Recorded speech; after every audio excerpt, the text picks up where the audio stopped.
All right, Nida Allam, everybody. Am I saying your name correctly? Nida Allam. Nida. Yeah. Okay.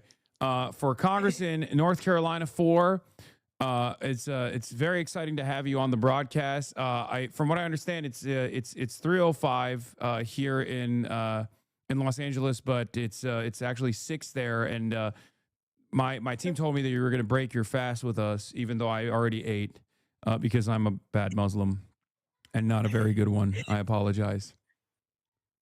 It's okay. We have 1 minute left, so Okay. All right. we're good. Well, when that happens, we'll get to it. But hi, Nita. Welcome to the broadcast. I'm very excited to have you. You've been in the news a little bit. There was some drop site reporting that we're going to be getting to. Shadow super PAC that appears linked to Hakeem Jeffries is swooping into NC-04 to back your opponent, Congresswoman Valerie Foushee.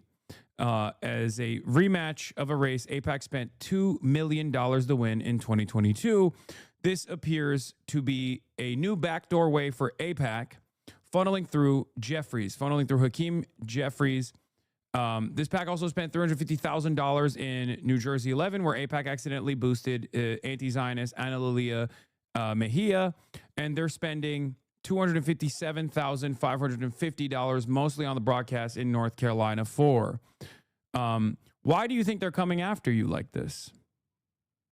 I think they're coming after us because they're seeing the momentum and energy we're building of a working class movement here at NC4, and giving people who haven't had a seat at the table, giving them a megaphone to show that they're sick and tired of the status quo.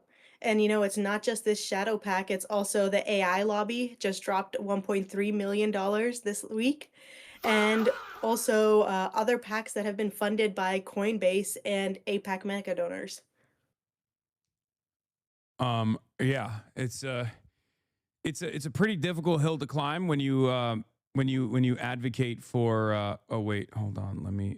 There's two screens on here. I didn't even realize because I was playing video games yesterday with a friend. Okay. There is a pretty steep hill to climb when you center the working class around your knees, but unfortunately, obviously, elections are won with big war coffers for the most part. Is there there's also another, yeah, this is the $1.3 million that was unveiled, new FEC F-24 Jobs and Democracy Pact with another $1.3 million. What are these financial interests that you are so threatening? Who are these people who are financially invested in your defeat potentially? Like, why do they feel so threatened? Because I have been unapologetic and very clear that I would support Senator Bernie Sanders' call for a national moratorium on AI data centers because corporations like Meta are trying to convince us that these data centers are going to create jobs when we know they're killing thousands of jobs, they're destroying our environment, and there's a data center being debated in this district right now. And hundreds of residents have signed an open letter calling on candidates in this race to not accept AI money. They've been showing up to town hall meetings to oppose this, and to have our sitting member of Congress see those residents of her district and ignore their voices and in turn to accept over $1 million from the very lobby that they are standing up against, it's a slap in the face. Yeah. By the way, I think it's time, right? If you want to, I hear my alarm yeah, going off. I don't want to hold you back. And Got yeah, my you're gonna date. break your fast with a date. Mhm. You want to tell people what you're doing for all the non-Muslims in the chat that might not know? Yeah, it's Ramadan, so I've been campaigning while fasting. And so for the month of Ramadan, we fast from our morning prayer to our evening prayer, but also, try to keep away from just bad habits and centering ourselves more and praying and trying to give back to the community as much as possible. Yeah, that's got to be tough because, like, in Turkey, usually in the month of Ramadan, people, the people try to stay away from doing too much work, during the day, especially if it's like during summertime when the days are longer too. A lot of traffic incidents in general, road rage. It's super tough. You're like an athlete basically, where you still have to, where your campaign's in overdrive right now, and you're doing it while fasted. Do you want to talk about what some of the reasons are for fasting in general? Like, because I've been taught that it's a religious practice that is supposed to help you identify with some of the most marginalized people in society. Yeah, it's one of our pillars of faith. We have 5 pillars of Islam, and it's to build that bridge with our most marginalized communities because everything we've been given in this world is, as Muslims, we believe, has been a gift. And in order to make sure that we're reminded of the gift of food, water, but also all luxuries of this world and these material aspects of this world, that we take a moment to be grateful for it and give back and give to others. And to also do good actions, community service projects, and also just work on your, negative habits. I try to curse a little less during Ramadan, curb that habit as much as possible. I'm a bad Muslim in every aspect, including that one too. I curse all the time. Is really bad. I try to do good in other ways. So let's talk about your policies. This is something that I ask every person running for office. Um, if you were to break it down to like 5 top line policies, the Zoran method, what would they be? Yeah, I mean, starting in the true Zoran nature as the issue of affordability is something that is not just, happening in New York. It's in this district, in the South, it's everywhere in the country. We're seeing our cost of living continue to go up because of these corporations and these billionaires who just want to line their pockets. And they're doing so on the back of the working class. And in the meantime, they're also paying us unlivable wages. So we need to tackle the issue of affordability by raising the wage to a living wage, actually passing, Medicare for all so that healthcare is a human right and people aren't having to decide between healthcare and paying their rent. And all of those are intertwined with each other, like healthcare, rent, or mortgage, gas prices, grocery prices, salaries, and then also the threats against our democracy. The fact that, Trump is back in office and delivering on every single one of the promises he made on the campaign trail. And as Democrats, our leadership is just staying silent in this moment and saying, well, we'll try again in 3 years. We'll step up and put up a fight in 3 years when families are struggling right now. ICE and CBP came into our communities here in November, and I was on the front lines protesting with organizations like Siembra to fight back for our immigrant neighbors. I'm a proud, daughter of immigrants, immigrant myself. It's a duty of mine as a local elected official to stand with my neighbors, and all we got from our representative was a tweet. Yeah. So that's I mean, you said a lot of policies on the affordability side, which I like. You're heavily weighing on that side of things. Okay, but let's say that's 3. So what do you have 2 more for me? 2 bonus policies. Bonus policies, also just the priorities that we have as a country. The fact that we constantly see our leaders tell us, well, we can't afford to provide, you know, a safe and sound basic education to every child, that we can't afford to provide healthcare as a human right. We can't afford, to pay everyone a livable wage, but then we can afford writing blank checks to the Pentagon that hasn't passed an audit in over 30 years, sent endless amounts of money to, other countries like Israel to commit genocides when we're not even taking care of our own community members. Yeah. Um, I suspect that APAC subsidiaries funding your opponent in this race has probably something to do with the fact that you have an anti-genocide position, a position shared by many Democrats, including Democrats in North Carolina. Has this ever been even a point of contention when you're door knocking, or are people more supportive overall of this position? No, people are sick and tired of seeing their tax dollars being used for destruction of communities abroad. 70,000 innocent civilians have been killed using US taxpayer dollars that our current representative voted to send. And in the midst of the genocide, flying to Israel and taking pictures posing with Netanyahu, a known war criminal. And in the same time, our district is facing the highest number of federal funding cuts, more than any congressional district in the country. And to have leadership that's not stepping up and putting up a fight against right wing authoritarianism, because they're too busy, you know, courting these corporate interests and these corporate defense contractors. Yeah. Going back to some of your primary opponents here, AI companies, according to More Perfect Union, are gearing up to spend more than $100 million on the 2026 elections. In North Carolina, in your district, they've already dropped more than $500,000 on one primary ad, and they're trying to offer a boost to your opposition. What are their positions on AI?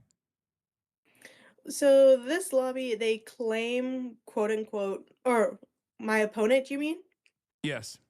Yeah, she was just right as I launched my campaign, conveniently placed as a co-chair of the AI task force by Hakeem Jeffries, Representative Jeffries.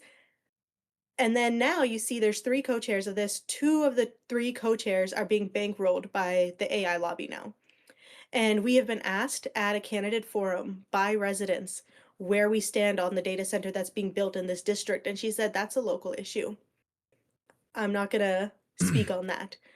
Then what is the point of having a federal AI task force if you're not going to speak up and call for regulations on the AI industry?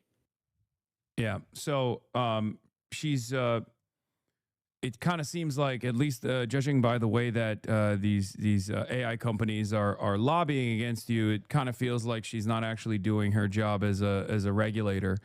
Um, at least from my assessment.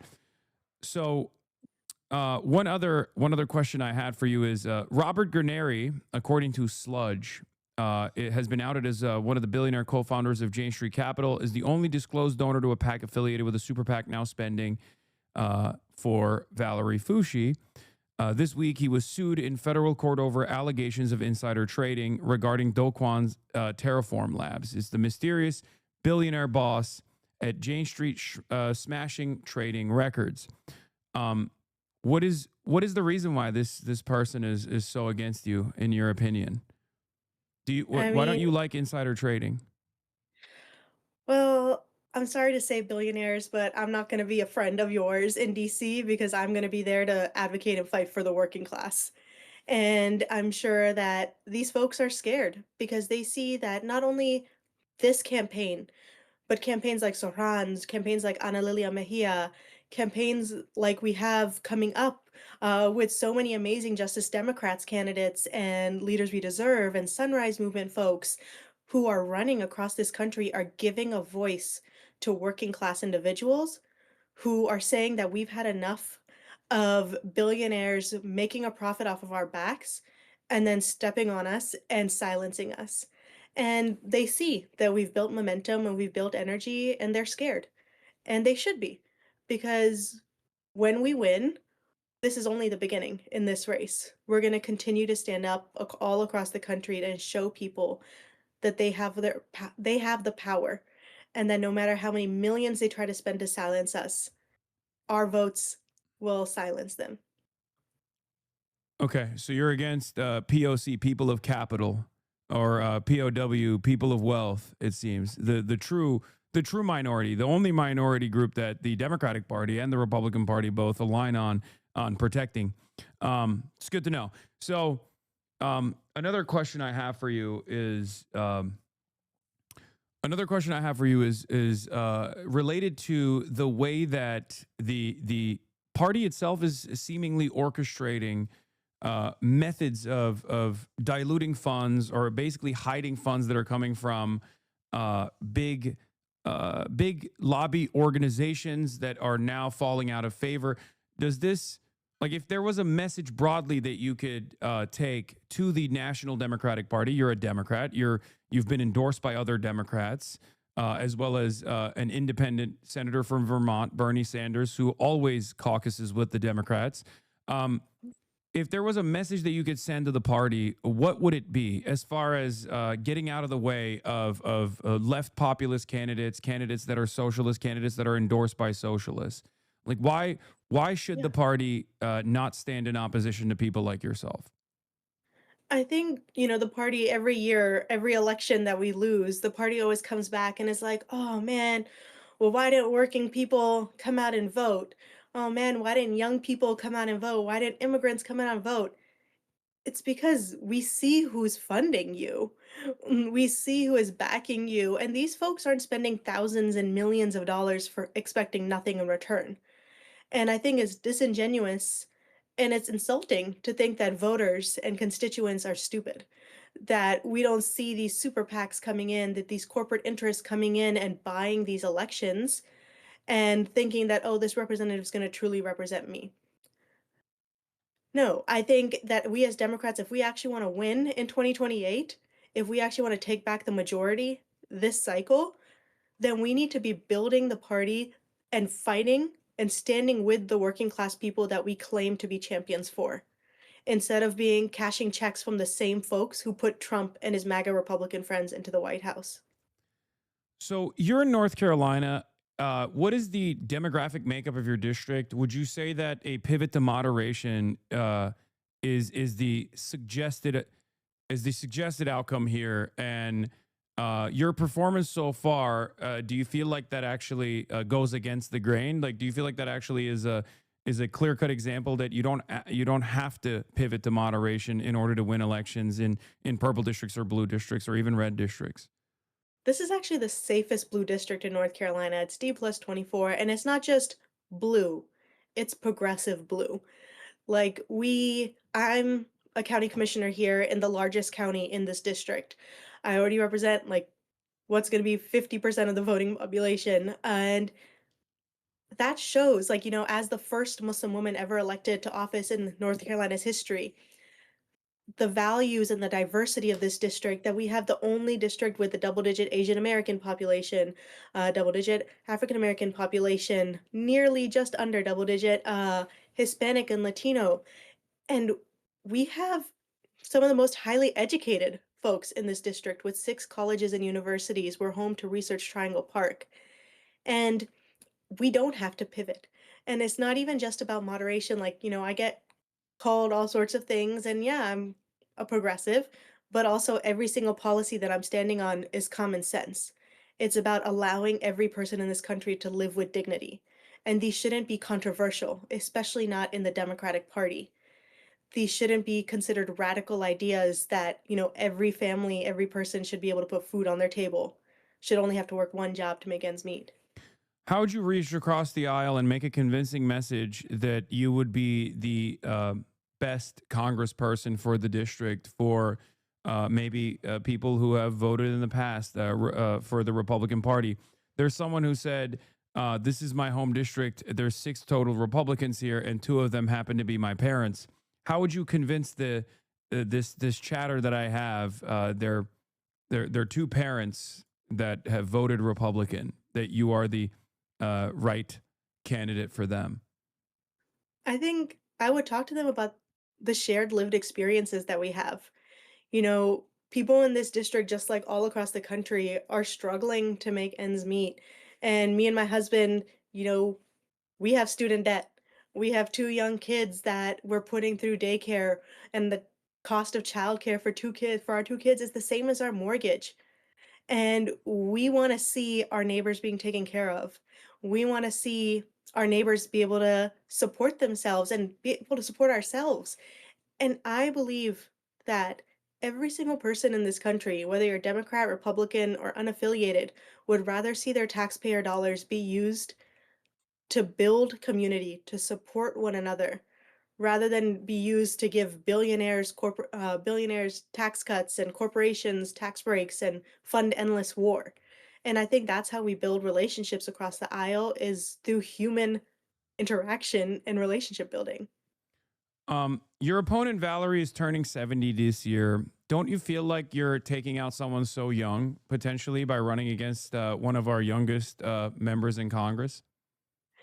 For me, I look at my generation, your generation, and I see that we are facing one of the highest points of unaffordability for us, that we have student debt. We're more likely to be riddled with student debt for the rest of our lives than be able to buy homes. The average age of a home buyer in the country is 59 years old.